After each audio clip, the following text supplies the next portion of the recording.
ঝিনাইদহের মহেশপুর উপজেলার ভবনগর গ্রামে দেখা গেল কালো মুখ হনুমানের। আগে অসংখ্য হনুমান থাকলেও আবাস সংকোচন, খাদ্যের অভাব ও প্রতিকূল পরিবেশের কারণে হারিয়ে যাচ্ছে এই অঞ্চলের কালো মুখ হনুমান। ঝিনাইদহ থেকে ইমরাহানের তথ্য ও চিত্রে মনোয়ার হুসাইনের desk report. Colour expert, George sap এবং মাইল্ড অন হ্যান্ডস টেকনোলজি সমৃদ্ধ অরিক্স ক্রিস্টাল ওয়াশ আপনার লন্ড্রি এক্সপার্ট। এ যেন হ্যামিলিয়নের বাঁশিওয়ালা। হাতে বাঁশি না থাকলেও মুখ দিয়ে ডাকতেই ছুটে আসে অসংখ্য হনুমান। এভাবেই হনুমান ছুটে আসার দৃশ্য দেখা যায় মহেশপুর উপজেলায় ভবনগর গ্রামে। এখানে চোখে পড়ে বিরল প্রজাতির কালোমুখ হনুমান।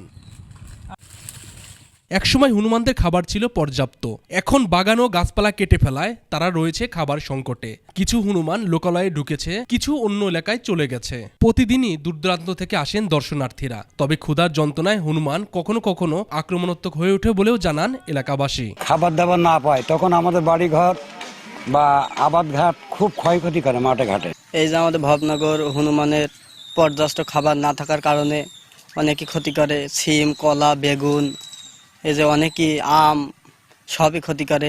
এদিকে বন বিভাগ বলছে হনুমানগুলোর জন্য প্রতিদিনই সরকারিভাবে খাবারের ব্যবস্থা রাখা হয়েছে। কেউ হনুমান শিকার করলে তাদেরকে আইনের আওতায় আনা হবে। 15 কেজি রুটি, 2 কেজি করে কলা, 2 কেজি বাদাম এবং 2 কেজি ফ্রুটস দিয়ে প্রতিদিনের খাদ্য খাওয়ানো হয়। কেউ যদি ইচ্ছাকৃতভাবে তাদেরকে ক্ষতি সাধনের চেষ্টা করে থাকে, আমরা সংবাদ পেলে সেখানে আমরা গিয়ে তাদের প্রতিহত করি।